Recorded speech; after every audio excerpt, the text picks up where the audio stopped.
안녕하세요. 15주차의 1차 시를 시작하겠습니다. 이 시간에는 이제 인간과 생활하는 동물의 행동이라는 과목이었고요. 그 가운데 이제 공격 행동에 관해서 말씀을 드리겠습니다.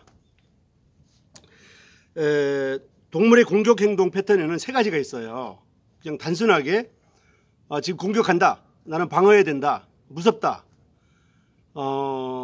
제가 왜 저리? 제가 왜 저래? 이렇게 할 것이 아니라 세 가지 중에 어느 것인지를 파악해야 돼요. 그게 뭐냐면은 첫 번째는 공포에 의한 공격입니다. 자기가 무섭기 때문에, 무섭게 하려고 하는 것이 아니라 자기가 무섭다는 것 때문에 행동하는 거예요. 그 다음에 두 번째는 영역 침범에 대한 공격 행동이에요. 첫 번째는 자기가 무섭다는 표시를 하기 위해서 공격 행동을 하는 것이고요. 두 번째는 자기의 영역이 있어요. 자기 영역. 자기 집인데 누가 들어오면 공격하는 거예요. 이거는 이제 인간이든지 동물이든지 다 똑같습니다. 자기 영역을 들어오면 안 되는 거죠. 그래서 남의 집에 사람도 남의 집에 들어가면 가택침입죄라고 그러잖아요. 남의 집에 들어가면 안 되는 거예요. 그리고 남이 이렇게 공간을 놓고 무슨 이렇게 텐트를 쳐놨다든지 이런 데도 함부로 들어가면 안 되는 것이고요.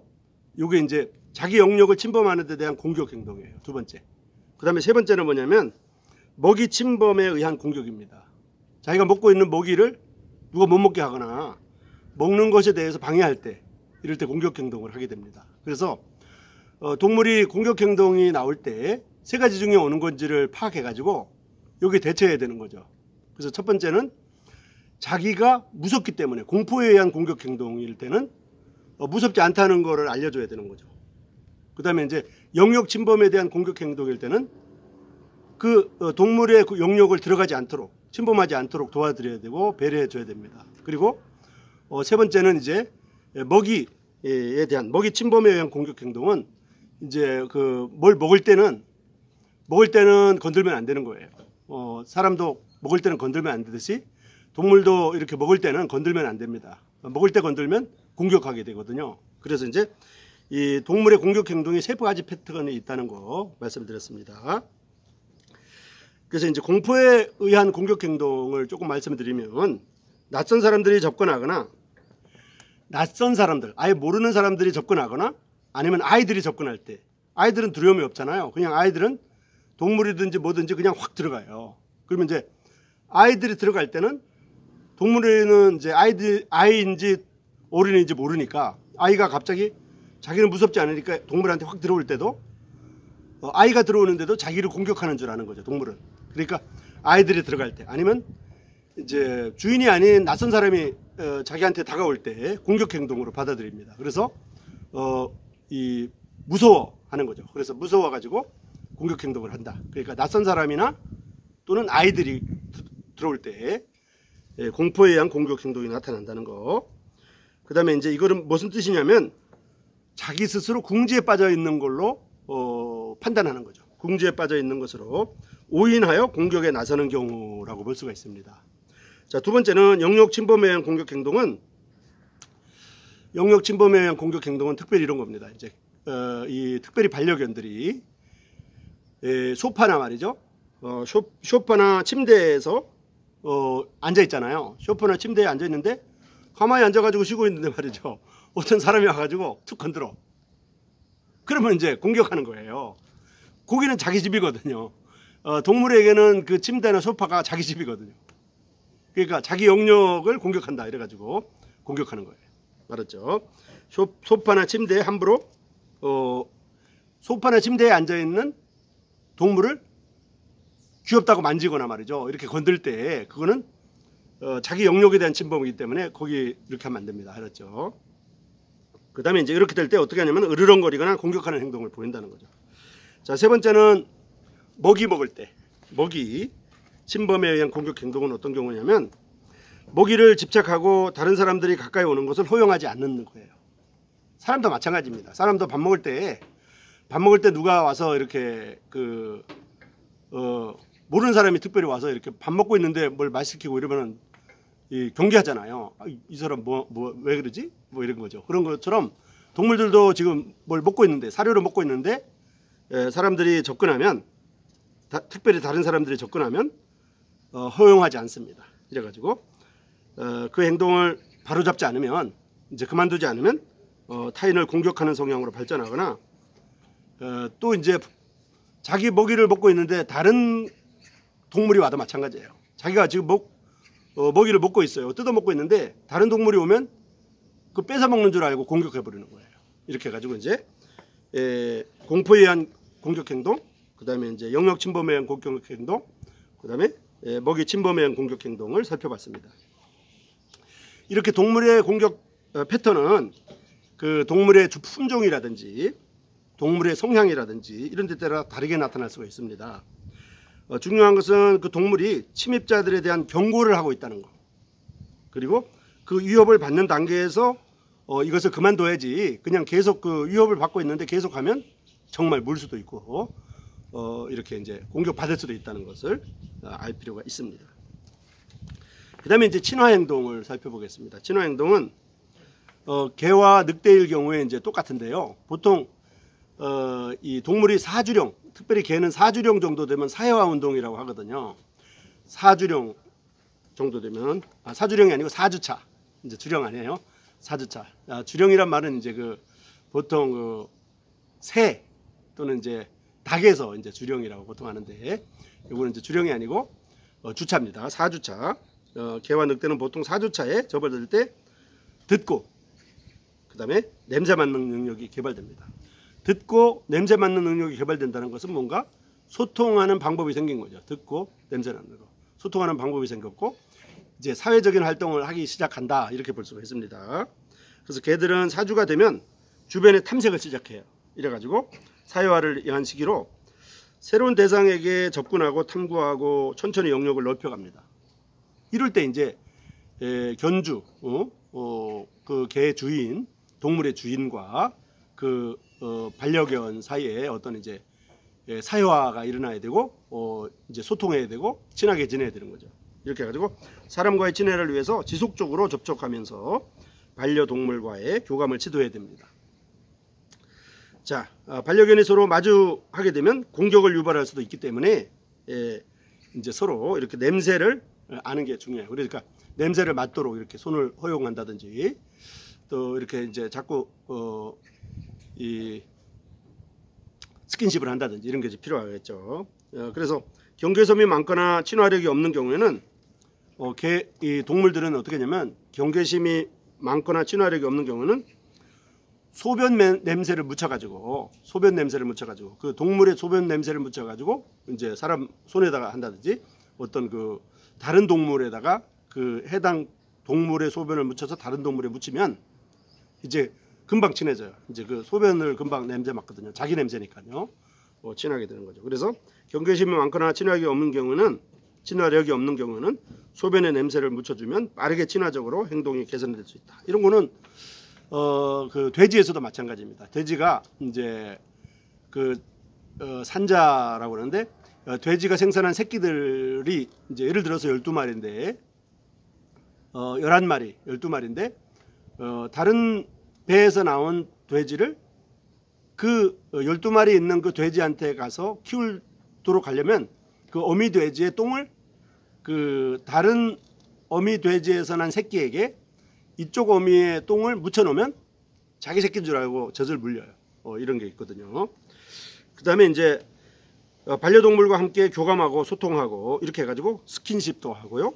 그 다음에 이제 산책도 하고, 또 그 다음에 이제 배설 욕구를 만족시킬 수 있도록 이렇게 다양한 활동을 함께 하는 것이 좋다, 이렇게 말씀드릴 수가 있습니다. 자, 그 다음에 이제 반려동물이 위협을 느끼거나 겁이 날 때, 반려동물 스스로 위협을 느끼거나 반려동물 스스로 겁이 날 때 행동을 하기 전에 먼저 반드시 신호를 보냅니다. 내가 위협을 느낀다, 또는 이제 내가 지금 겁신한다, 이런 것들을 동물들은 반드시 그거를 표시를 해요. 표시를 하기 때문에 이 신호를, 시그널을 알아야 된다는 거죠.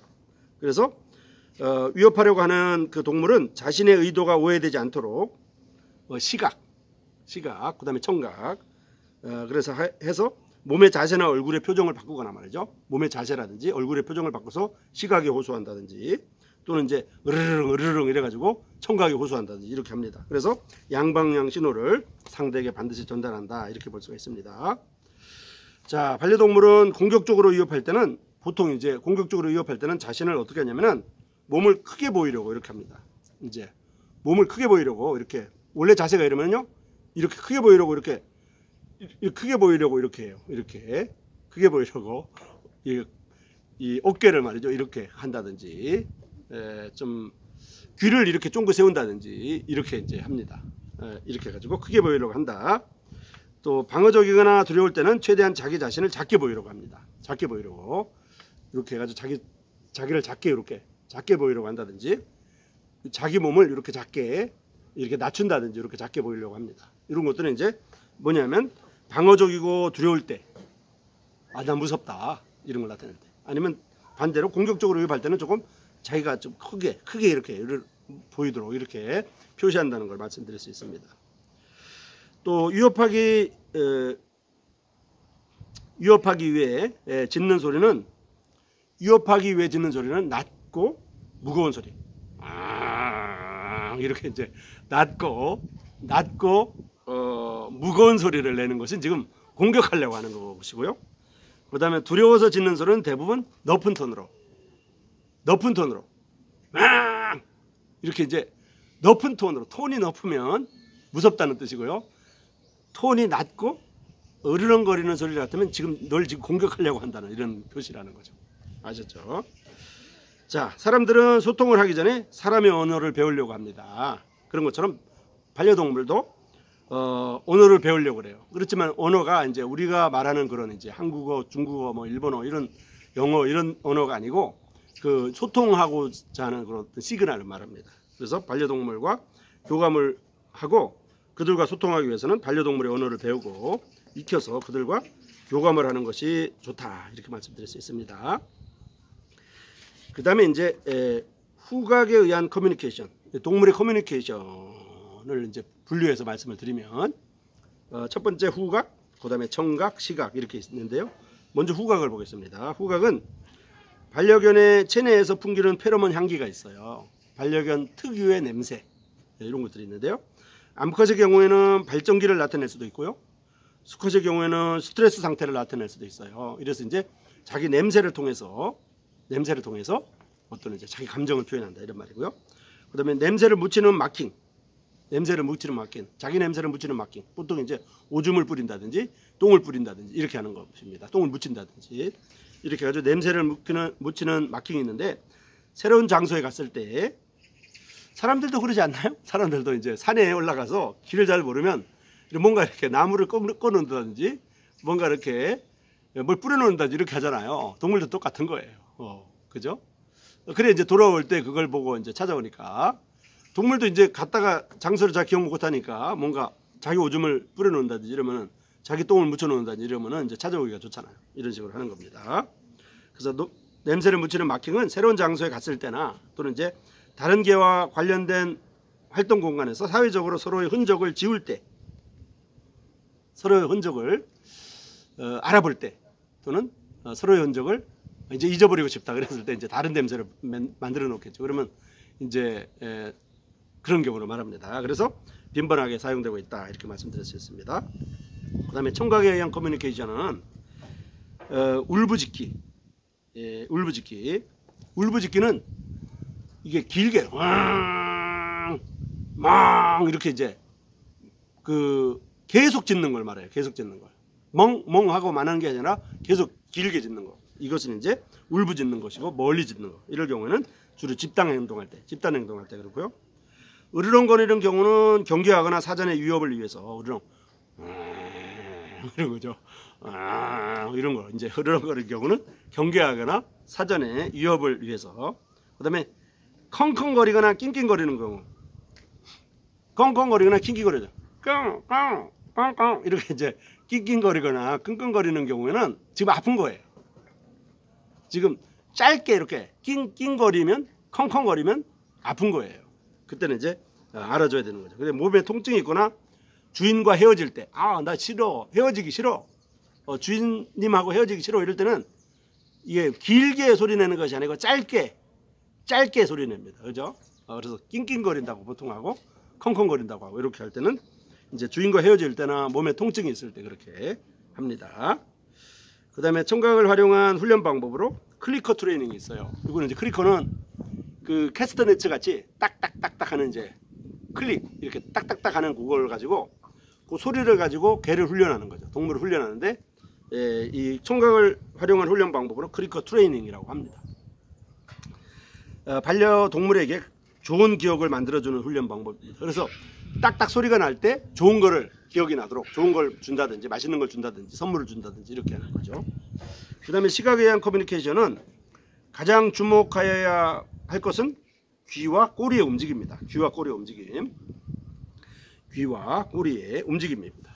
귀와 여기 귀와 꼬리의 움직임이에요. 이게 굉장히 중요하거든요. 이건 이제 요거는 이제 고양이고요. 꼬리 움직임. 이게 굉장히 중요합니다. 이거 개하고 고양이하고 달라요. 이걸 지금 설명하려고 제가 인형을 가져왔어요. 알았죠? 자, 고양이는 화가 날 경우에 귀가 뒤로 접혀지게 해요. 뒤로 접혀지게. 고양이는 귀가 뒤로 접혀지면 지금 화가 난 거예요. 고양이는 화가 날 때는 귀가 뒤로 접혀지게 합니다. 개가 귀를 뒤로 이렇게 접으면요. 귀를 뒤로 이렇게 접으면요. 나 복종한다는 뜻이에요. 복종한다는 뜻이고 고양이는 화가 난다는 뜻이에요. 이렇게 하면 고양이는 화가 난다는 뜻, 개는 복종의 뜻이에요. 그래서 반대예요. 굉장히 중요한 부분입니다. 알았죠? 그 다음에 이제 고양이는 정상적으로 정중한 표현은 눈을 크게 뜨고 쳐다봐요. 이렇게 눈을 크게 뜨고 쳐다봐요. 이렇게 하면 뭐냐면은 정상적으로 정중한 표현입니다. 그런데 개가 눈을 똑바로 뜨고 계속 쳐다보면요. 눈을 똑바로 뜨고 계속 쳐다보면 지금 뭔가 얘가 우위성 위협 이렇게 그냥 사람들이 이렇게 눈싸움 한다 그러잖아요. 사람들이 눈싸움 하듯하고 비슷한 거예요. 걔는 눈을 계속 이렇게 쳐다보면 우위적 행동이에요. 그런데 고양이가 이렇게 쳐다보면 이건 우위적 행동이 아니고 째려보는 게 아니고 좋다는 뜻이에요. 알았죠? 고양이하고 개하고 다릅니다. 알았죠? 고양이하고 개하고 다릅니다.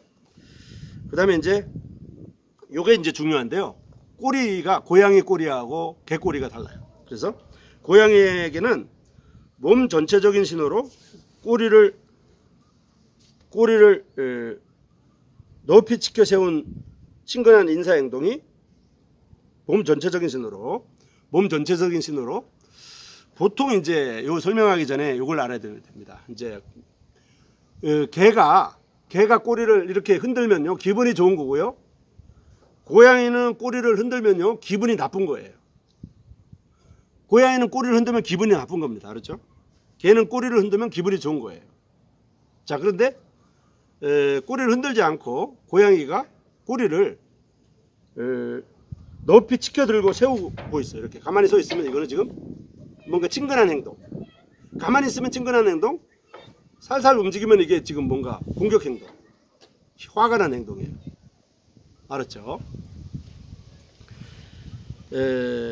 그런데 반려견에게는 이제 반려견은 꼬리를 이렇게 세우고 있으면 그리고 흔들리지 않고 세우고 가만히 있으면 위협 행동입니다. 위협 행동. 그다음에 우위성과 위협의 신호. 이렇게 고양이하고 개가 다릅니다. 그래서 고양이를 키우듯이 개를 키우면 안 되고요. 개를 키우듯이 고양이를 키우면 안 되는 겁니다. 알았죠? 그리고 고양이는 공격을 할 때 꼬리를 얕게 내려요. 공격을 할 때 꼬리를 얕게 움직입니다. 몸 전체적인 신호로 누워 구르는 것. 고양이가 누워가지고 몸을 굴르면요. 고양이가 이렇게 굴르면 지금 공격 행동이고요. 개가 누워가지고 이렇게 굴르면요. 항복한다는 뜻이에요. 항복한다는 뜻. 완전히 반대죠? 이렇게 이제 고양이는 공격을 할 때 꼬리를 낮게 움직이고 몸 전체적인 신호로 누워서 구르는 겁니다. 그런데 개가 이렇게 하면 그렇지 않습니다. 개는 이제 누워서 구르면 복종한다는 뜻이에요. 그래서 개가 누워가지고 구르면서 배를 보이면은요, 배를 보이면 나 항복한다, 나 너한테 졌다, 이런 뜻이거든요. 그래서 이제 다릅니다. 그래서 이제 개의 패턴은 2D 환경의 패턴이라고 하고, 고양이의 패턴은 3D 환경의 패턴이라고 해요. 왜냐면 고양이는 조금 이제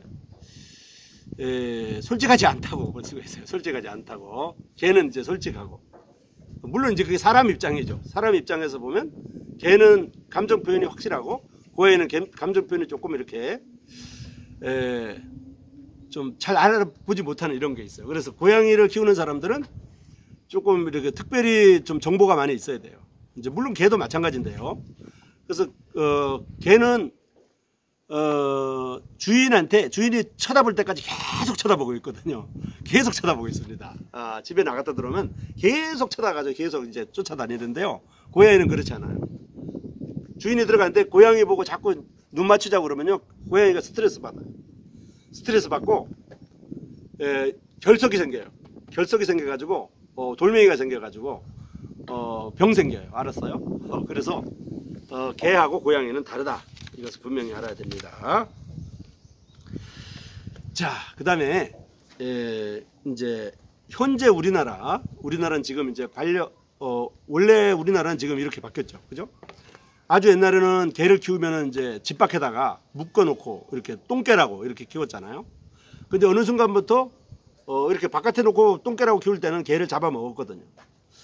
근데 어느 순간부터 개를 집에 들이고 애완견이라고 그래서 막 밥 먹여주고, 막 밥 먹을 때 옆에 놔두고 막 잠자고 이렇게 했죠. 그러다가 싫으면은 버리고 말이죠. 그래서 애완견. 근데 지금은 바뀌어가지고 어떻게 됐어요? 똥개라고도 안 하고 애완견이라고도 안 하고 반려견이라고 그래요. 그냥 개하고 평생 동안 살고, 개가 죽으면 같이 막 슬퍼하고요. 개가 아프면 막 같이 막 울고요. 그래서 개를 수명이 17년인데 17년 동안 계속 키우는 사람들이 많이 늘어났어요. 그래서 이제 이렇게 개를 이제 반려견으로 했기 때문에 지금 1인 가구 수가 많아지고 노인 가구가 많아지면서 이렇게 이제 그 반려동물 문화가 많이 바뀌었습니다. 그래서 이제 이런 게 있고요. 그래서 현재 대한민국의 많은 반려동물들은 나홀로족 또는 1인 가구 이런 게 증가해가지고 사람도 홀로 사니까, 혼자 사니까 개를 키우잖아요. 고양이를 키우잖아요. 사람도 혼자 사는 노인들이 개를 키우고 고양이를 키우잖아요. 이런 게 뭐가 문제냐면 개나 고양이도 혼자 내버려 두는 거예요. 이게 사실 문제거든요. 개나 고양이를 혼자 놔둬버려 두면 안 되는데, 더군다나 이거를 혼자 내버려 둬도 그냥 오늘 몇 시부터 몇 시까지 혼자 내버려 두고, 내일 몇 시부터 몇 시까지 혼자 내버려 두고, 다음 주도 그렇게 하고 이러면 괜찮은데, 어떨 때는 하루 종일 혼자 남겨놓고, 어떨 때는 막 3, 4일 혼자 남겨놓고, 이러면 어떻게 되냐면 분리불안이라는 게 생깁니다. 분리불안. 사람들도 아이들이 엄마가 계속 눈앞에 있다가 엄마가 없어지면요, 애들이 이 정신적으로 문제가 일으켜나요. 분리불안이 생겨가지고 두려워해요. 그래서 엄마가 나갈 때 되면 엄마 다리를 붙들고 못 나가게 막 운다든지, 엄마가 떠나려 그러면 막 이렇게 비정상적으로 막 이렇게 하거든요. 개도 마찬가지입니다. 고양이도 마찬가지입니다. 이렇게 해가지고 분리불안이 생긴다. 자, 그래서 우리 대한민국의 많은 반려동물들이 나홀로족이나 1인 가구의 증가로 인해서 오히려 반려동물도 홀로 지내게 하는 경우가 많다. 그래서 이로 인해서 동물들의 사회성이 부족하게 되었어요. 동물들의 사회성이 부족하게 되고 분리불안이 아주 많이 생기게 되었습니다. 이렇게 해가지고 반려동물 행동학습에 꼭 필요한 것이 바로 이 반려동물에 대한 기본적인 사회 경험이에요. 그래서 이제 우리가 반려동물을 데려다 키울 때 한 명을 데리고, 한 명이 아니라 한 마리 이렇게 데려다가 계속 키우면 얘네들이 어떤 사회화가 부족한 거예요. 그래서 이제 몇 마리를 같이 키우면 좋은데, 몇 마리 같이 안 키우고 한 마리 키우더라도 사람들이 계속 같이 놀아주면 좋은데, 혼자 나홀로족이고 노인이기 때문에 개를 키운다, 고양이를 키운다고 하면서 개나 고양이를 혼자 내버려 두면 그 동물들이 분리불안이 생기고 문제가 생긴다는 겁니다. 그러면 이제 그게 누구한테 영향이 가냐? 그 그 혼자 사는 노인이나 혼자 사는 나홀로족 그 사람에게 영향이 가고 나중에 영향을 끼쳐요. 이렇게 되면 안 되겠죠. 그래서 제일 중요한 게 이제 사회성 부족이 나타난다는 거, 그리고 분리불안이 많이 발생되고 있다, 이렇게 말씀드릴 수가 있습니다. 반려동물, 특별히 반려견은요 IQ가 70 정도밖에 안 되거든요. 70 정도밖에 안 되기 때문에요 눈높이를 맞춰 이해하려는 노력을 하지 않으면 이제 아무리 훈련시켜도 안 돼요. 그러니까 제일 기본적인 게 이제 엄마가 애를 키울 때 아기를 내버려 두면 안 되잖아요. 이 동물들도 마찬가지입니다. 동물들도, 사람이 동물들을 키울 때 혼자 내버려 두면 안 된다는 거죠. 혼자 살기 때문에 이제 동물을 키운다고 그래서 걔네들을 혼자 내버려 두면 안 되는 거예요. 그러면 분리불안이 생기고 아파지고 그 나중에 사람들한테 영향을 준다. 그래서 반려동물이 아니라 서로 이제 스트레스 받아가지고 요즘 TV에 많이 나오죠. 막 걔들이 이렇게 문제 생겨가지고 문제행동사 전문가한테 맡기잖아요. 근데 사실은 주인이 그렇게 만드는 거예요. 죄송하지만. 예? 그렇게 주인이 그렇게 만드는데 주인이 어떻게 그렇게 만든지를 알려주는 게 행동 전문가, 행동 교정사의 업무입니다. 근데 이제 그게 주인이 그거를 받아들이면 그냥 해결이 돼 버리는데 주인이 안 받아들이면 뭐 어쩔 수 없는 거죠. 그래서 이런 것들이 문제가 되고 있다, 이겁니다. 그래서 15주차의 1차 시는 여기까지입니다. 수고했습니다.